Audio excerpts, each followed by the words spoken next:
All right, so get this. We've got a listener request, and it's a fascinating one. They want to decode some seriously cryptic clues about the ancient city of Hazor. Oh, wow. And while they're doing that, they also want to try to piece together a picture of Jesus' early life. Ambitious. It is. And their guide for this historical treasure hunt is J J Benítez's Caballo de Troya 3, Saidan. That's a fascinating choice. It blends historical fiction and time travel into a story that really gets you thinking. It's not your typical historical analysis. Exactly. It's like a historical mystery wrapped in a sci-fi adventure. You know, our listeners, practically Indiana Jones. Ah, okay. But with a time machine instead of a whip. A time machine that apparently runs on pigeons and is susceptible to spherics. Right. Even the technical terms in this book sound like they belong in a spy thriller. But before we get ahead of ourselves, let's go back to the beginning of our listener's quest. The enigma of Hazor. You mean that cryptic message they find at the start? Exactly. The one that mentions wings and a secret number tied to Hazor. Our listeners determined to crack the code. And they don't just sit around theorizing. They actually go out to the Hazor ruins compass in hand, meticulously searching for those wings. It's impressive. You know, most people would just flip through some history books, maybe do a quick internet search. Right. But not our listener. They're out there in the field getting their hands dirty. And what's even more impressive is their methodical approach. They're examining maps, scrutinizing excavated artifacts. They even brave a rather creepy underground water system. You know, I read that part. I wouldn't want to be down there rotting wood rats. I know. It's amazing they didn't turn back. But that persistence is what leads them to a museum where a particular artifact catches their eye, a cherubim relief. Cherubim. Now, those are interesting, often depicted as winged figures, especially in ancient Near Eastern art. Right. And this particular relief dates back to the 9th century BC, so we're talking a serious ancient history here. A primary source like that, it can really unlock historical secrets. So our listener thinks this cherubim relief might be the key to deciphering that cryptic message. So they buy a postcard of it. And it turns out the postcard has a surprise on the back. What kind of surprise? It shows a coin featuring the same cherubim motif. That is interesting. Yeah. By analyzing the position of the cherubim on the coin, using maps and a compass, they uncover a significant alignment. That might be that secret number the message hinted at. Exactly. But their investigation doesn't go unnoticed. They're approached by Israeli intelligence agents at the museum. Oh. Adds a whole layer of intrigue to the story, doesn't it? It does. It highlights the sensitive nature of archaeological discoveries, especially in a region like Israel with such a rich and layered history. You know, some things are best left buried. Maybe so. But our listener thinking quickly manages to deflect their questions with a believable story about writing a book. It makes you wonder about the lengths people will go to in pursuit of knowledge. And speaking of lengths, their next move is pretty daring. They managed to acquire an ancient Hebrew scroll, a pergamino, from the museum. Really? Now that's risky business. Yeah, they're anxious about having this priceless artifact in their possession and quickly devise a plan to return it anonymously through friends in Germany. A bit of an ethical dilemma there. It is, but it's a testament to their commitment to preserving history, even when they're bending the rules a little. So they've deciphered clues, evaded intelligence agents, even borrowed a priceless artifact. They have. What comes next? Well, they decide to take a more hands-on approach to understanding Jesus' world. They embark on a physical journey, retracing the steps of Mary and Joseph, experiencing the landscapes and challenges they would have faced. You know, it's one thing to read about ancient history, but it's another to walk those same paths. Feel the same sun on your skin. You'd feel so much closer to it all. It must be a powerful way to connect with the past. And through it all, our listener has these insightful conversations with Mary herself. With Mary. The mother of Jesus, gaining a unique perspective on his early life. Now that I want to hear more about it. Me too. So let's dive into some of those fascinating details. They learned about his birth in Bethlehem and the harrowing escape to Egypt to evade Herod's decree. Imagine the fear and uncertainty they must have faced, fleeing their home with a newborn. It adds a very human dimension to this well-known story. And once they settle in Alexandria, Mary reveals that she breastfed Jesus for almost 2 years. You know that was probably incredibly important for his health and development, and the bond it would have fostered between mother and son. Back in Nazareth, we get glimpses of Jesus' childhood, his love for nature, his fascination with the geese on a relative's farm, and his early exposure to Jewish traditions at the temple in Jerusalem. It paints a picture of a curious and observant child. It does. But even with these glimpses into his childhood, there's still this sense of mystery surrounding him. Because even Mary admits that she sometimes struggled to understand her own son. Really? He was a unique child, clearly destined for something extraordinary. But she still saw him as her son, her little boy. It highlights the human side of this often deified figure. He was loved, nurtured, and shaped by his family and community just like any other child. And that, I think, is a powerful takeaway from this part of our listener's journey. It is. It's fascinating to think about Mary raising a child who knew he was destined for something extraordinary. Yeah. You mentioned earlier that the time machine this module relies on pigeons and styrics. Right. I have to admit those terms have me intrigued. What exactly are they? Well, think of pigeons as a network of beacons strategically placed throughout history. Okay. They act like a GPS, helping our listener navigate through time and pinpoint their location. So like a historical roadmap, making sure they don't end up in the wrong century. Exactly. And then spherics, those are basically atmospheric disturbances. Like what? Lightning storms, static discharges, anything that could interfere with the module's instruments. At least CO, their partner in this whole time-traveling adventure, he's constantly monitoring them to ensure their safety. It's a good reminder that even with advanced technology, time travel is still a risky business. Absolutely. So not just dealing with historical mysteries, but also technical challenges and potential dangers. Right. And speaking of challenges, there's that unsettling encounter with the Egyptian boatman, the Sais, on the shore of the Sea of Galilee. Oh yeah, what was that all about? He seems to recognize Jesus even though they're trying to maintain a low profile. It's like a glitch in the Matrix. Yeah, a moment that throws everyone, especially the disciples, off balance. They must be wondering what's going on. Yeah. They've already witnessed Jesus' resurrection, but they're still grappling with the implications of it all. Yeah. And now their leader is seemingly disappearing and reappearing. Right. It adds another layer of mystery to an already extraordinary situation. It really underscores their struggle to reconcile their understanding of the physical world with the spiritual realities unfolding before them. Their faith is constantly being tested. Okay, so let's fast forward a bit. Our listener and Alicio are back in the module, prepping for a crucial mission, to witness the events leading up to Jesus' crucifixion. But of course, there's a time constraint. They're on borrowed time, literally. Every move has to be carefully calculated to conserve fuel and avoid detection. Makes sense. But as they're preparing to head towards Jerusalem, a massive storm erupts over the Sea of Galilee. Talk about bad timing. You describe fierce winds, turbulent clouds, the whole 9 yards. It sounds terrifying. It was. They considered flying through it.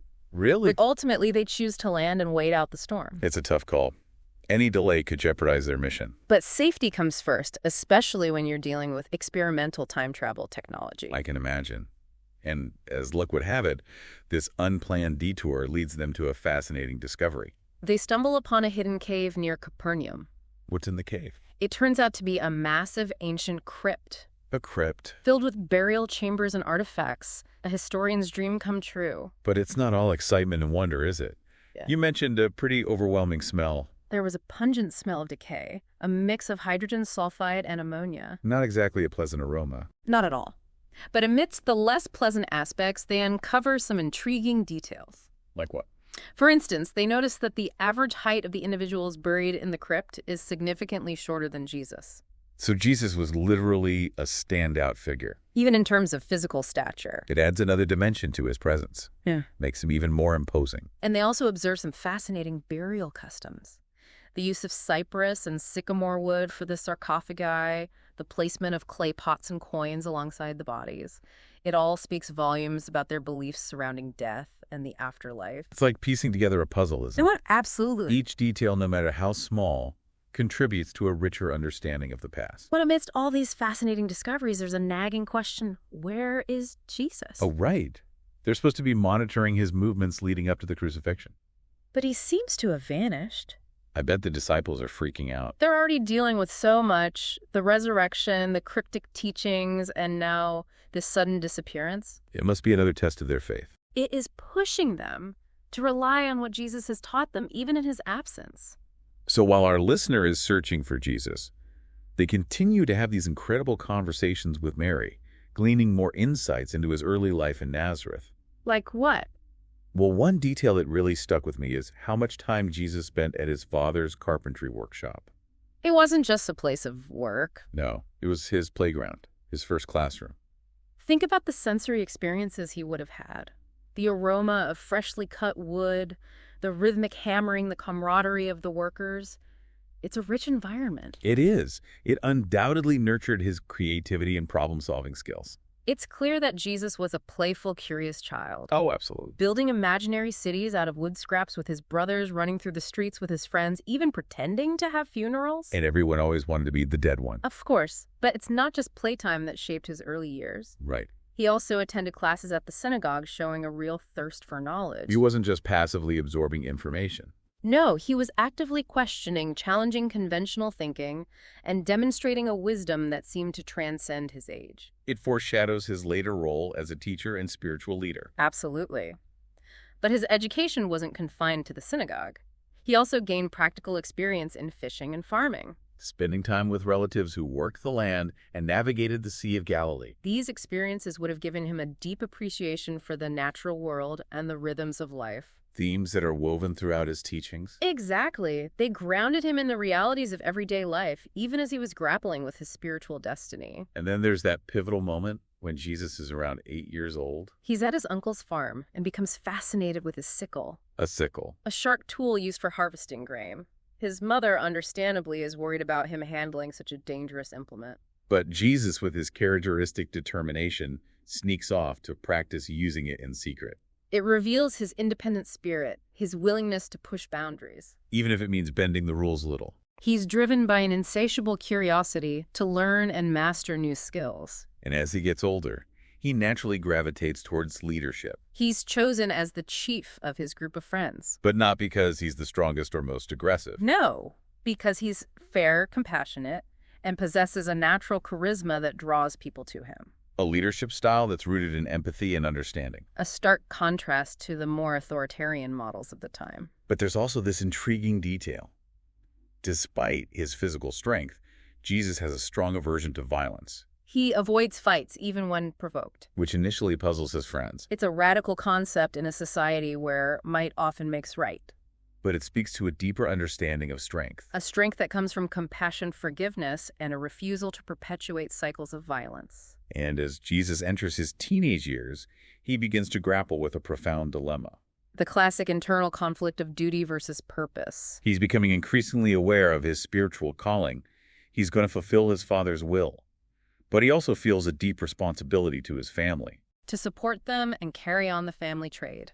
It's made even more poignant by the fact that he's still a teenager, navigating these weighty decisions at such a formative stage in his life. Absolutely. And this inner turmoil is further compounded by his mother's illness. Witnessing her suffering and vulnerability deepens his sense of responsibility. And pushes him to confront the complexities of life and death. It's a turning point for him. Marking his transition from the carefree days of childhood into the weighty realities of adulthood. He's facing real-world challenges that test his emotional and spiritual resilience. Exactly. And as he wrestles with these conflicting emotions, he becomes more introspective, withdrawing from his usual activities. Spending more time in contemplation. Searching for answers, seeking guidance from within as he tries to reconcile his earthly obligations with his divine calling. And then there's that incident when Jesus, at the age of 12, goes missing during a family trip to Jerusalem for Passover. His parents frantically search for him, fearing the worst. They've already lost one child. Jesus' younger brother to illness. The thought of losing another is unbearable. And what's even more perplexing is that they don't immediately suspect he might be at the temple. It's like they've underestimated his spiritual curiosity. His deep desire to engage with religious matters? They still see him through the lens of a child. Not yet fully grasping the depth of his understanding and his connection to the divine. It speaks to the challenges of parenting a child who is both ordinary and extraordinary. Even those closest to him struggle to fully comprehend the depths of his being. But they eventually find him at the temple, deeply engaged in conversation with the religious scholars. Impressing them with his knowledge and insightful questions. It's a powerful image. A young boy holding his own with seasoned experts demonstrating a wisdom that seems to transcend his years. A glimpse into his future role as a teacher and spiritual leader. Someone who will challenge conventional wisdom and offer a new way of understanding God and our relationship with the divine. But even in this moment of intellectual triumph, there are hints of foreshadowing. In what way? Jesus acknowledges that he must be about his Father's business, yet he also returns home with his parents.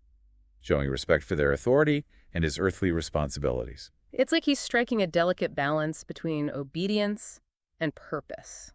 He's not rejecting his family or his upbringing, but rather integrating them into his larger mission. He's laying the groundwork for his later teachings about love, compassion, and the importance of honoring our relationships. Even as we strive for spiritual enlightenment. It's fascinating how these seemingly mundane details, the games he played, the work he did, the relationships he nurtured, help us understand Jesus as a fully realized human being. Someone who experienced the joys and sorrows, the triumphs and challenges that are common to all of us. It's a reminder that even the most extraordinary figures in history had ordinary beginnings shaped by experiences and relationships that molded their character and set them on their unique paths. And for our listener, it seems those pageants have led them right into the heart of this extraordinary life, allowing them to witness firsthand the development of a young boy into the man who would change the course of history.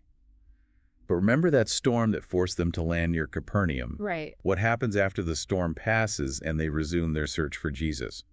That storm was pretty intense. I bet our listener was relieved when it finally passed. Yeah, but they still have that ancient Hebrew scroll, the pergamino, to deal with. It's a risky situation having such a priceless artifact in their possession. What do? Well, instead of risking a direct return, they create meticulous photocopies of the scroll's text. Clever. Then they send the original back to the museum through a network of trusted friends in Germany. Like a clandestine operation with multiple handoffs. Exactly, to ensure the scroll's safe return. And thankfully, it works. That was a close call. It was. But it highlights their commitment to preserving history, even when their actions are, shall we say, a bit unorthodox. You know, it's fascinating to think about the ethical dilemmas that time travel presents. Hmm. Our listeners constantly navigating a fine line between observation and intervention, knowing that even the smallest action could have ripple effects throughout history. It's a heavy burden to carry. It is. And the book hints at those complexities, reminding us that time travel isn't just about adventure, it's about responsibility. Right. But for now, let's get back to their pursuit of Jesus. They find him in Galilee, where he's teaching healing and gathering disciples. Okay. And one scene that really stands out is the healing of John Zebedee. One of his closest followers. Right. John suffering from severe ear pain, and our listener, with their knowledge from the future, steps in to help. How do they help? They diagnose John's condition as an accumulation of earwax and prepare a solution to alleviate the pain. So they're using advanced medical knowledge to solve a problem that would have been agonizing back then. Exactly. It's an incredible blend of ancient and modern, but it raises the question of how much they should intervene in the past. You don't want to mess with the natural order of things. Right. They're walking a tightrope, wanting to help, but also aware of the potential consequences of altering events. It's a delicate balance. And speaking of consequences, there's that amusing incident where John's son, John Mark, starts spreading rumors about our listener being an angel. Oh, no. Yes, word gets around fast even in the first century. It does, and it underscores the importance of maintaining a low profile. Especially when you're dealing with figures like Jesus and his followers. So how do they dispel those angel rumors? Cleverly, I might add. They engage young John Mark in a conversation about astronomy. Astronomy. Pointing out the vastness of the universe and the countless other worlds that might exist beyond our own. Interesting. It's a subtle way of shifting his focus away from the supernatural and towards a more scientific perspective. They're basically planting the seeds of scientific curiosity centuries before its time. Exactly. And these conversations foreshadow some of the themes that Jesus himself explores in his teachings. Like what? The idea that God's kingdom is not limited to earth, but encompasses a much larger and more mysterious reality. And speaking of mysteries, our listener has that profound conversation with Jesus about death and resurrection. Oh, this is a powerful part. It is. Jesus explains that his resurrected body isn't bound by the same physical limitations as his earthly form. So he can appear and disappear at will? Exactly. It defies the laws of physics as we understand them. That's mind-blowing. It challenges everything you thought you knew about reality. It does. It raises questions about the nature of consciousness, the relationship between the physical and the spiritual, and the possibilities that exist beyond our current understanding. I can only imagine what it must have been like to hear those words directly from Jesus himself. And then in a moment of incredible vulnerability, Jesus reveals a profound truth. He tells them that the Father, the divine source of all creation, has placed a spark of himself within each human being. It's a powerful affirmation of our inherent connection to the divine. The idea that we all carry a piece of the infinite within us. It's a message that transcends time and speaks to the very core of our spiritual nature. It does. They also broach the age-old question of why evil exists, especially if God is all-loving and all-powerful. Yeah, that's a tough one. And Jesus' answer is both challenging and insightful.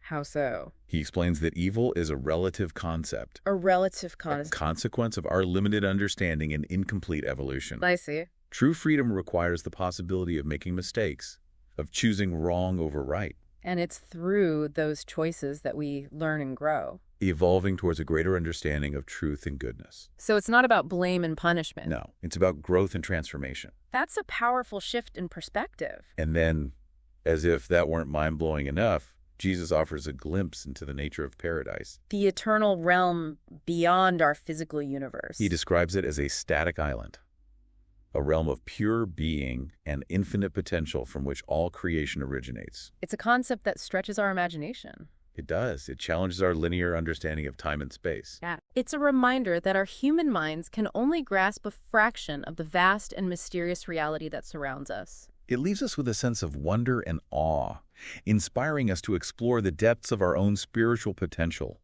and seek a deeper connection to that divine source within us all. And on that note, I think we've reached the end of our deep dive. We have. From deciphering ancient clues in Hazor to exploring the depths of Jesus' humanity and catching glimpses of paradise, it's been an incredible journey. It has. It really has. We've covered so much ground today, but I'm sure you, the listener, still have questions. As you continue to ponder the mysteries of Hazor and the early life of Jesus, we leave you with one final thought to consider. What's that? If you could ask Mary, the mother of Jesus, just one question, what would it be? What insights could she offer about her son, about his character and his development?